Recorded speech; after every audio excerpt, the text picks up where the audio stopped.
From Wish TV and the All Indiana Podcast Network, this is the News 8 Daily 8 Podcast, a Wish TV News 8 update. Hi, this is Hannah Mordeau, and this is a special add-on edition of your News 8 Daily for Friday, December 20th. We have breaking news in the Delphi murders case. Convicted killer Richard Allen has been sentenced to 130 years in prison for the murders of Abby Williams and Libby German. Let's start with News 8's Kyla Russell, who is at the Carroll County Courthouse this morning. Just after 10 o'clock this morning, Richard Allen was sentenced to 130 years at the Indiana Department of Correction. He will have 786 days of credit served. Now, it's something that many have waited, almost 8 years since the deaths of Abby Williams and Libby German to find out. There were 6 people from Abby and Libby's families that gave statements about just how much this crime has impacted them and their families. Many of those statements focused specifically on just how much time has been lost with the 2 girls and how much they've missed out on as a family due to the 2 girls having been killed. And so that was a huge focus. We did find out that, like I said, 130 years, 65 for each, 1 for the murder of Abby, 1 for the murder of Libby. And then those 2 charges, the felony murder charges, were vacated. And we did find that out as well. Both of the families are headed over to speak to the public for the first time since that gag order has been in place, where they've not been allowed to speak publicly about the case. So they will make their first statements. Of course, we'll be there for that. As far as what it felt like in the courtroom, many people thought that we'd still be in the courtroom, that this would take longer, but it did not take as long as expected. Like I said, those statements were made, and then also Richard Allen was asked if he'd like to speak. He said no. And then Special Judge Fran Gohl handed down that sentence. She said many times she's dealt with pretty heinous crimes in her career so far, this being at the very top, and that's why she decided to hand down the sentence that she did. So certainly an interesting dynamic in there. I will also say that Richard Allen's family was not present inside of the courtroom, but many people packed the courtroom with from Abby and Libby's family. So very much a packed house in there, especially when it comes to the amount of law enforcement that was also there. And then just one final note about Richard Allen. He was, in his full orange jumpsuit, and was also had cuffs, around his feet and also around his hands. And so, that's quite a difference from what we saw during the trial when he was dressed kind of head to toe in, professional attire. And so that was certainly a change. But like I said, just an interesting dynamic inside of the courthouse this morning, and something that was much shorter than we expected. Well, Kyla, I know, as you mentioned there, the orange jumpsuit was the biggest difference, but we are zeroing in on his appearance. What can you tell us about his reaction as the judge handed down that sentence? Yeah, I will say he did not show much overt reaction, but one thing that I thought was interesting to note is Special Judge Fran Gohl said, "You continue to roll your eyes at me." She said that to Richard Allen, and also said many times that Richard Allen rolled his eyes at her throughout the trial. Of course, his back is to us, so we can't see kind of what his eyes or what he's looking at. And so it was interesting to hear that from her as something only she would know, something that she would be able to see. So that was certainly interesting to hear her kind of point that out, and then also kind of just really point out exactly how frustrated she is by what's occurred here to these families. And she said many times that these families will have to deal with the carnage that you've created for their entire lives and for generations to come. At 11:30 this morning, the family of Abby Williams and Libby German held a press conference with local law enforcement and state police. Here's part of that moment. My name is Jeremy Piers with the Indiana State Police. I'd like to thank you all for being here today and for your continued cooperation throughout the course of this trial. I'd also like to extend a special thank you to the Canal Center for allowing us to use their facility today. As we move forward, we remain committed to keeping Abigail Williams and Liberty German at the center of our focus. Their memory has guided us every step of the investigation, and the photo displayed behind us serves as a powerful reminder of why we are here and what this case has always been about. Due to the gag order, it has been some time since we have spoke publicly about this case. Now that the order has been lifted, we are grateful to be here today and speak to all of you. Before we get started, I'd like to introduce to you the speakers: Mike Patty from the families, Carroll County Sheriff Tony Liggett, Indiana State Police Superintendent Doug Carter, and Carroll County Prosecutor Nick McClelland. At the conclusion of their remarks, Prosecutor McClelland will take a limited number of questions, and he has requested that all questions be directed to him. On behalf of those standing behind me here today, and all those who have dedicated countless hours into this investigation, we thank you all for your continued support. I'd like to introduce to you our first speaker, Mike Patty. I don't have a nice speech all prepared. It was kind of a last-minute thing here, but I really wanted to take the time to send out my appreciation that justice has been served for the girls. I want to thank the jurors.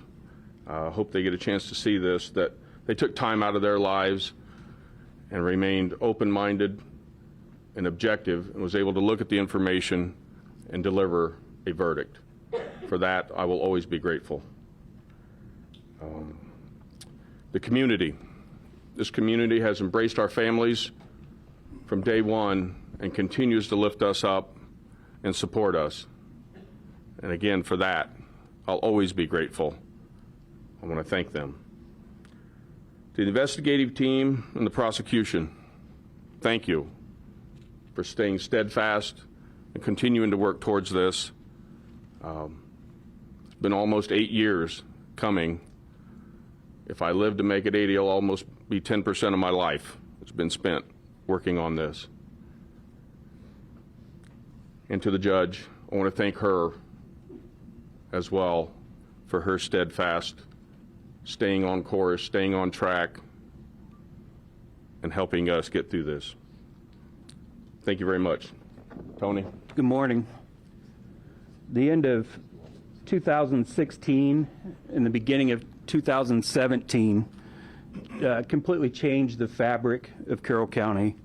We lost 6 beautiful young girls, and all of that happened within a 6-month time span. My office is not a part of the investigation into the Flora fires.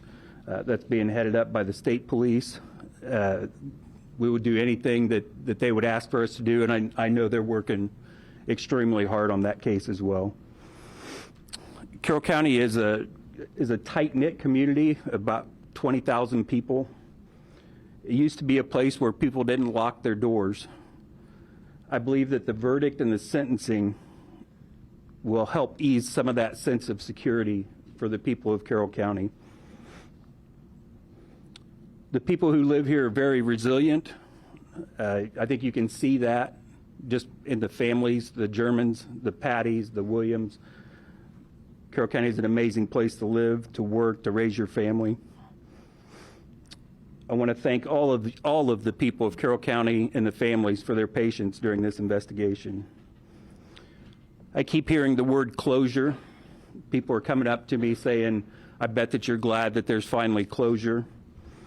There will never be any closure in this case.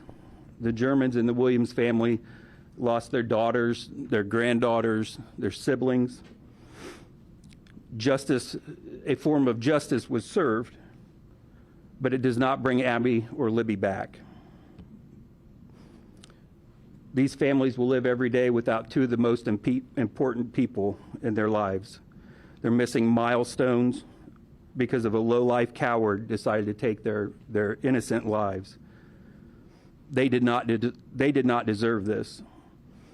Today is not closure. It is just turning the page and starting a new chapter. My heart is and always has been broken for these families. I want them to know that we stand with them, and I want to apologize to them that it took 8 years for us to get to this point. This case was quite the undertaking for the Carroll County Sheriff's Office. There are so many people that put a lot of time in assisting us with bringing it to a conclusion. You see a lot of them right here, and there are many that aren't standing up here. There are so many agencies to thank for standing by our side. Just to give you an idea of the support that we had just for the trial, we had 36 outside agencies help us for just the security during the trial. On the afternoon of February 14th, at least that many came to help us investigate this case. Everyone from detectives down to dispatchers to help investigate or just answer phones. I remember a conversation after we found the girls with Jerry Holman about whether or not we were going to take the case or Indiana State Police were going to take the case. Well, it was not my decision. It was not my decision, but I knew we didn't have the resources needed to do this on our own. Holman made a commitment that if we took the case, ISP wouldn't leave us and they would stand by our side and provide any of those resources that we needed, and they did just that. Tobe Lesenby was the sheriff at the time, and he asked ISP to stand with us. I want to thank Doug Carter and the rest of the Indiana State Police for being with us during this time. The reason justice was served today was due to one person, a person that only knows how to give. She has given herself literally for free to this investigation in different ways since about March of 2017. Kathy Shank, while filing, scanning, organizing, found a tip that led us to be here today. Throughout this investigation, especially when things happened during the month, for things that happened during the month of 2017, that was a time when Kathy was not helping us.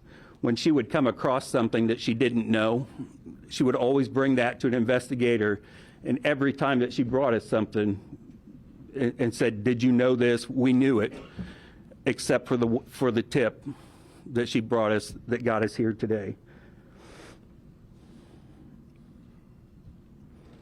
To borrow a term I believe was started by Becky Patty, a saying that meant enough to me that I had it on a sticker on my computer, in my car, and on my refrigerator at home.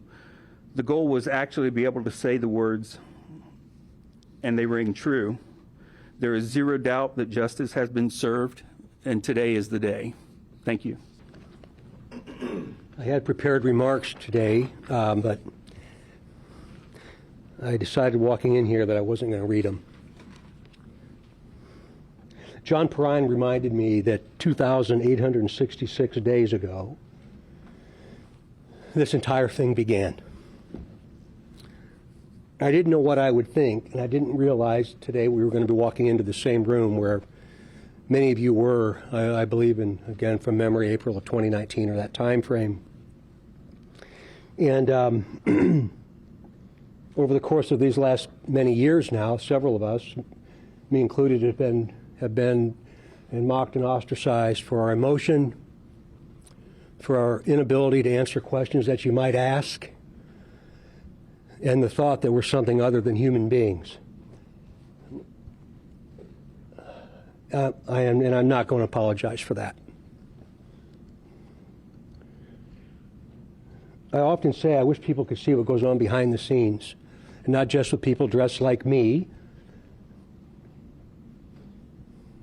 but citizens of this county and of this city. It's amazing, amazing acts of unbelievable courage and self-service and self-sacrifice. I wish you all could have been in the courtroom today and heard the victim impact statements. I'll always remember them. And I hope you'll get the transcripts and read what was said and try and understand the context of those words, even though you weren't in the courtroom. Over the course of these last many years, there have been many investigative strategies. any notion of a cover-up, any notion of us deciding the outcome of this, any notion of any connection to anything else is not correct. It's not correct. I've never been a detective in my entire lifetime, but I get to represent some of the best on the planet Earth. And I listened to them intently. And when they made strategy decisions associated with what the next steps would be, my job was to support them, and I stand by those decisions, every single one of them.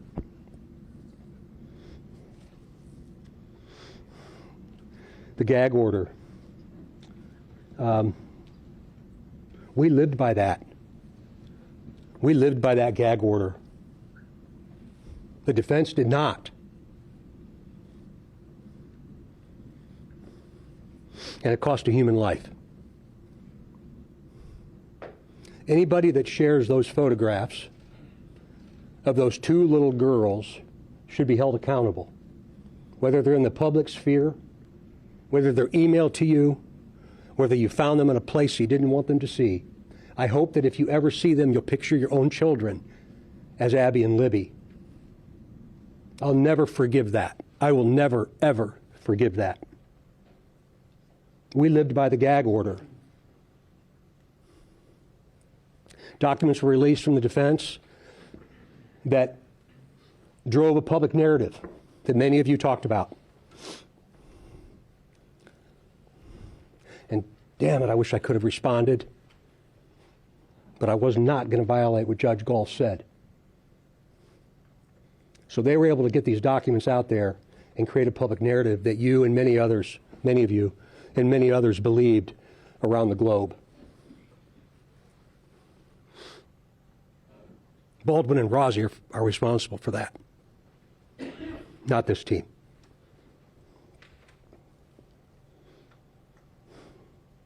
The family effects, I think you'll see the words that were spoken by the folks that spoke today about their lives and how they've been forever changed, how they'll never be the same. And they said it in ways that were beautiful in some kind of a mysterious way. There's an attorney in Indianapolis by the name of Guy Relford. And I heard Guy on the radio after the verdict when a lot of hate mail came, death threats came.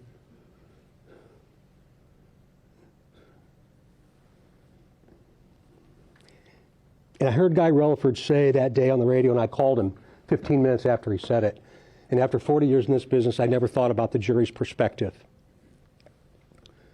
But he said the only people that mattered in that courtroom was the jury. And he went on to talk about, he's a very bright attorney, he went on to talk about what they can see that we can't, that you couldn't. They could see the defense, they could see the state, they could see the witnesses, feel the emotion, and they could see Richard Allen. I've never thought about that perspective because we have a singular view most times. You, me, it's human nature. Judge Gall was the keeper of the peace in that courtroom, but the people that mattered were those 12 jurors. And we have a system of justice that allows them to decide the fate of a human being. That's what our founders had established. And that's what they did. I hope you all understand that what you say and how you report matters more than you can ever possibly comprehend. This is an opportunity for us to all learn about what social media is and isn't, what we should do and what we shouldn't, and understand that their words have consequences to other human beings. I appreciated Guy's perspective, and it changed my view of the criminal proceeding. Richard Allen knew.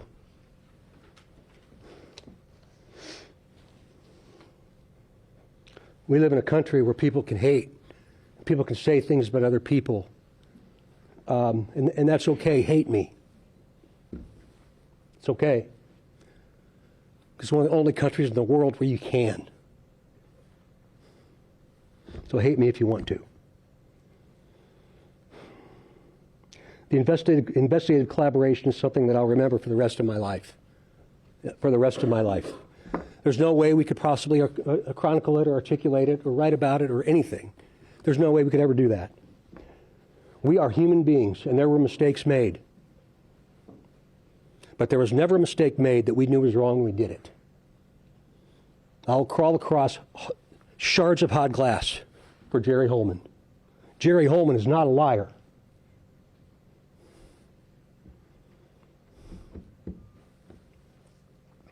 Jerry Holman gave the last 8 years of his life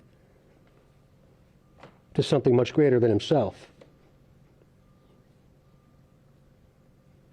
We fussed with each other throughout the course of this in conclusion. We argued with each other. I remember Tobe and I had an argument right here in this other room in April of 19, as you should expect us to. There was no groupthink. We debated each other, as you should expect us to. But then the defense spins that into incompetence. It's ridiculous. It's ridiculous nonsense for Baldwin and Rozzi to have done that. And finally, most importantly, to the Delphi community and to the family of Abby and Libby. Words cannot possibly explain what we all feel. But what Nick McClellan did and the rest of the team that was associated with this, every single time it was about something other than themselves. It was about this community and that family. And we owe them a debt of gratitude that can never possibly be repaid. How about we start to heal now? How about we hit that reset button and understand that justice in this country was served, and if you don't like justice in this country, go do another one. Let's heal. Tone down the rhetoric. Stop all the politics and all the nonsense and all the conspiracy theories, and understand that we all tried the best we could. That should be the message to us and to our kids and to this most amazing place we call the United States of America. Well done. Thank you all.